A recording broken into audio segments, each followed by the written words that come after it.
much. I see we are actually 100 participants here. And it means whoever that wants to join us, please just tell them to connect via Facebook, because we are also online. Hi to the Facebook people. Thank you so much for joining us this morning. We are having our online session, WiseMakoti online seminar.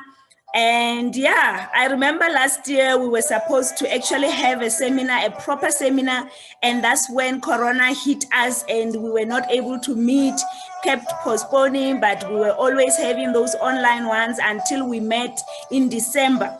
And we're hoping that this year we will still be able to meet in September, physically, because it's more fun, it's more nice when we see each other as WiseMakotis. I am not really going to say much. Time is already not on our side because we want to give our speakers great time.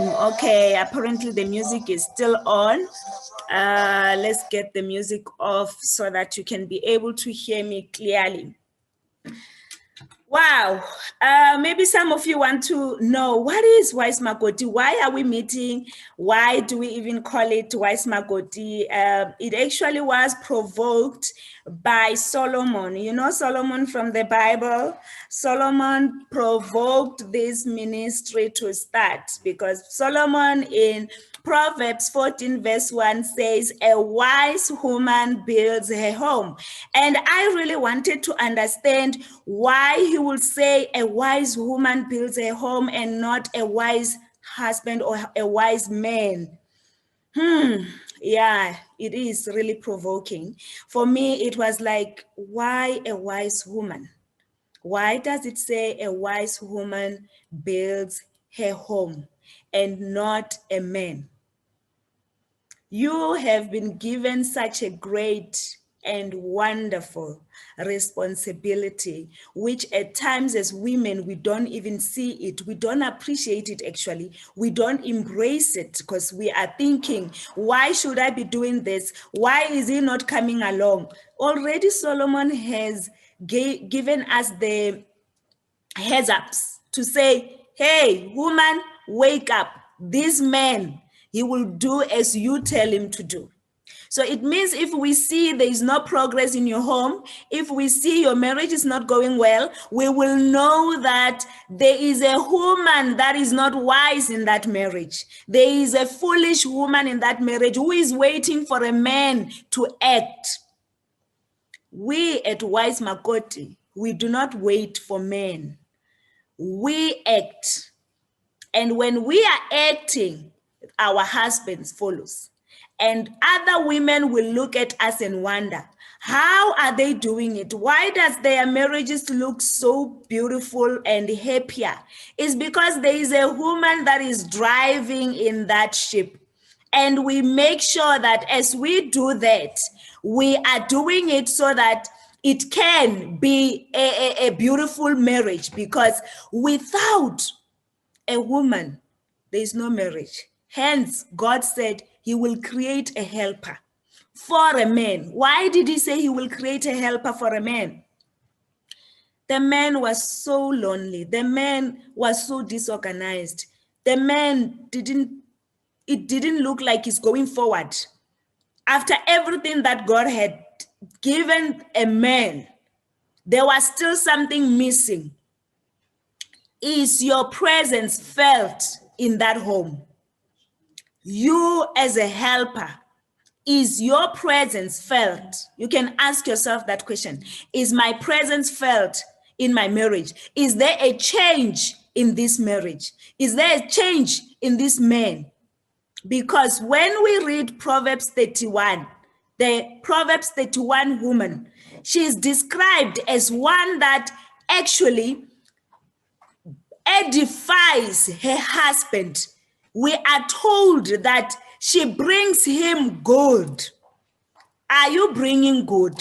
So that's what WiseMakoti is all about. We are saying, we even have on our banners, we've got our motto and our the motto actually is not on the banner, because the motto is that happy woman produces healthy marriage. So if you are happy, then there will be a healthy marriage.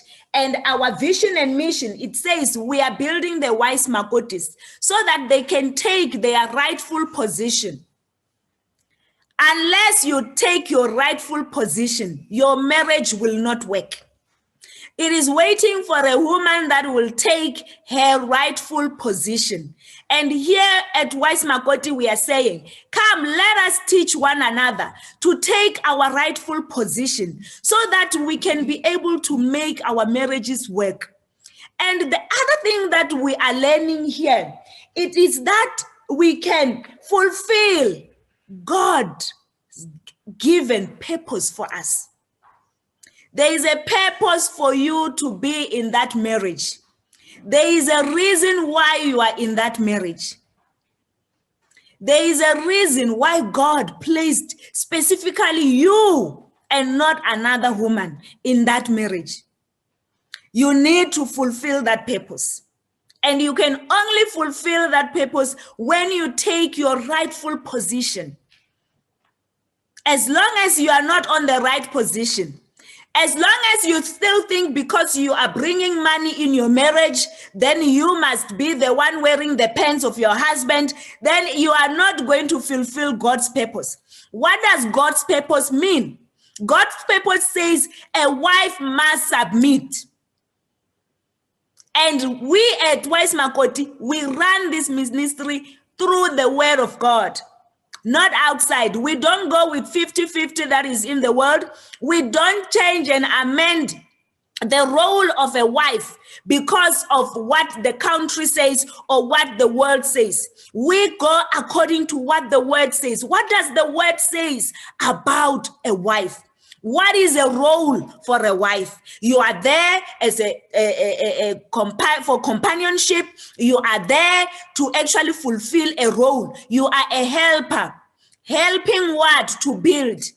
We've said it on our daily devotions that you are not a dependent. You are not your husband's dependent. You are not getting there and he's running the whole show and you are doing nothing as a woman. You are there to guide each other. You are helping him. When somebody is helping me, they are offloading some loads. They are helping me to think clearly. They are doing greater things to make things work. When somebody has a help, you can see there will be progress when there is a divine help, the proper help which God has designed. And this is what we are all about. And we say also, we want to ignite and sustain the fire. Yeah, you thought it's your husband that must be igniting and sustaining the fire. We as WiseMakotis, we are doing it for our marriages. You will see us going out and you will think the husband initiated, whereas we initiated it. You will see us, my husband telling me he loves me because I told him, tell me you love me. It's very funny, eh? Some people even do it on social media. And say, write on social media and say, you love me.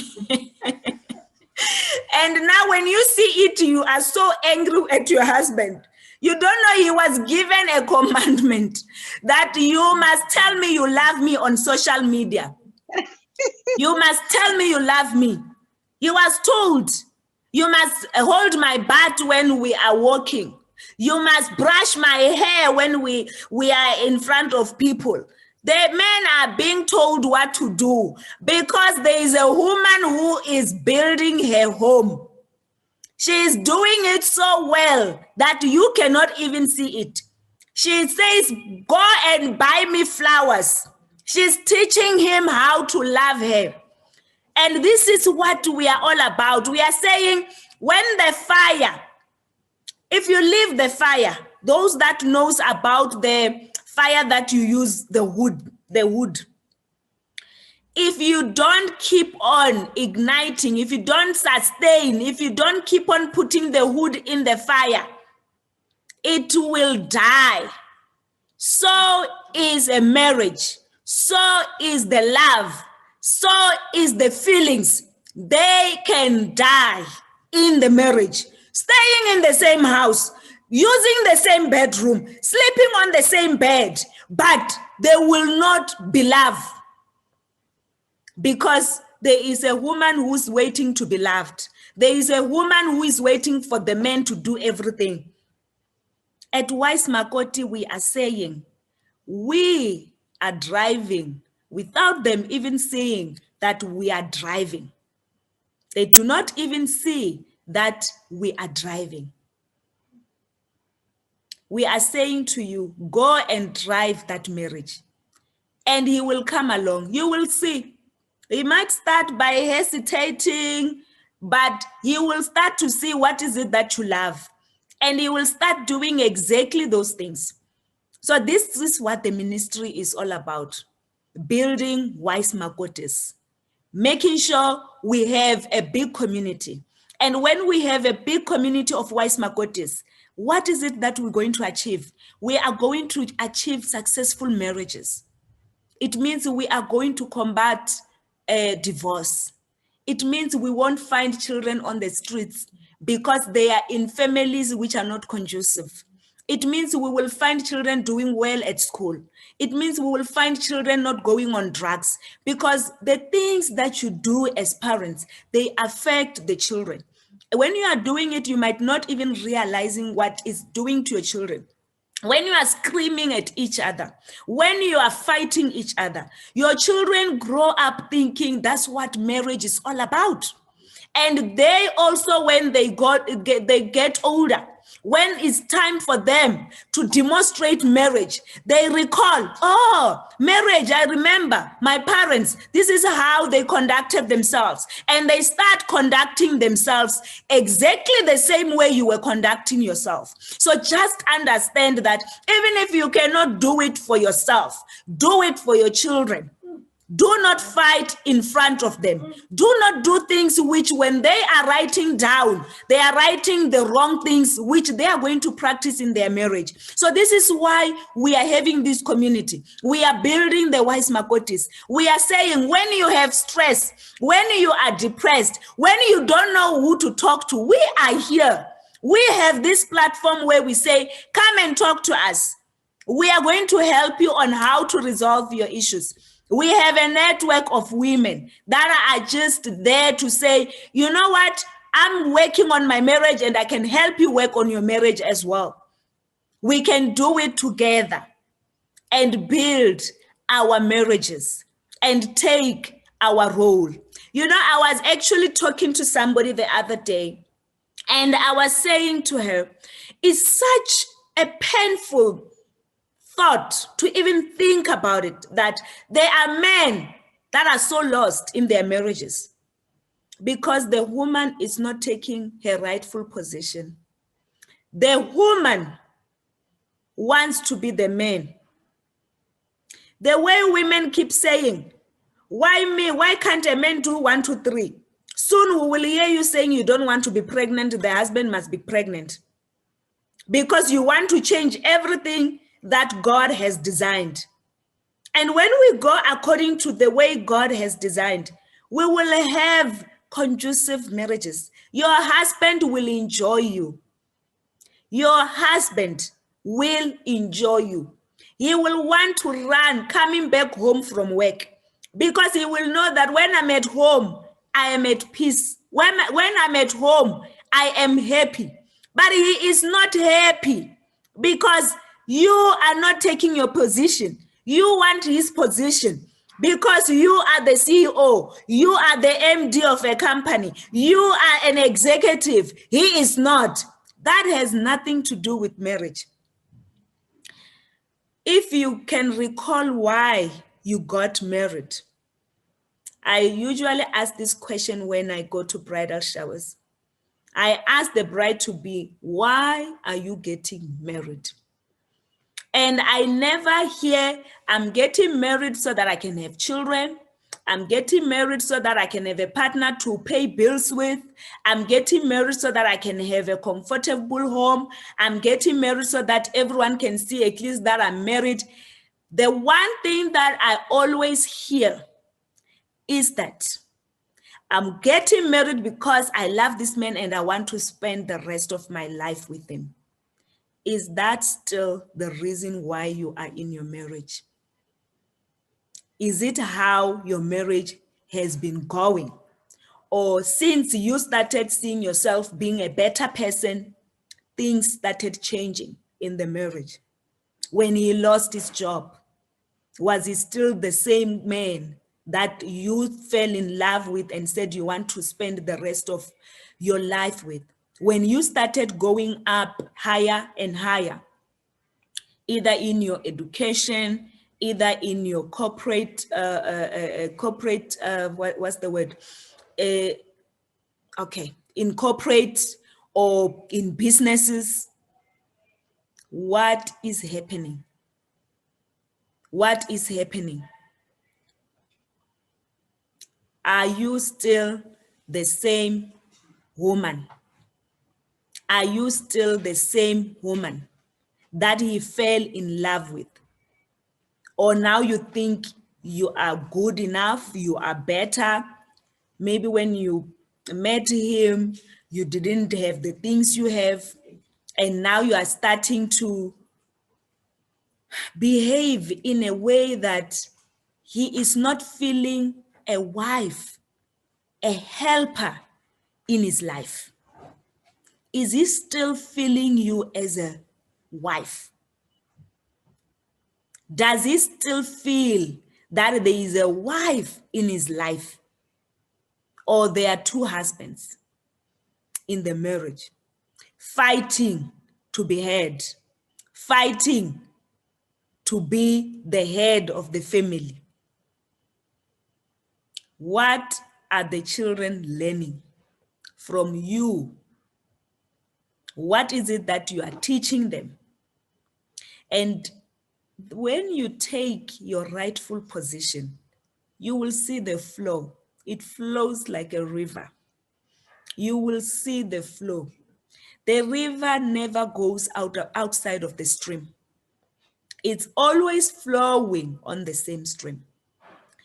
When you are at your position, your marriage will flow so beautifully. You will do extraordinary things. You will achieve what other people cannot even achieve because you are at your position. Allow your husband to take his position. Allow him to be the husband. Allow him to be the man. Don't even turn the children against their father. We are talking about a WiseMakoti here. She doesn't turn her children against their father. The children are knowing your husband as a useless husband, useless father, because of your conduct. Sometimes you might think, but I've never said a word to my children. You don't need to say anything. They are learning. They are reading you every day. You are a book. You are a book about marriage, about a father, about a mother. So it means when they see how you behave, they are actually learning, oh, this is how a mother is. This is how a father is. This is how marriage is. This is how a family is. What kind of a family are you building? Are you building a family that is not just good on the outside, good on social media? Huh? You remember I said some men are even told, this is what you must say on social media. But in the house where there is no one, in the house where it's just you and your children and your husband, how are you conducting yourself? How will you rate your marriage? Will you say you are on the right track? Are you a WiseMakoti or are you a foolish one? I am not going to talk long. I'm finishing now so that we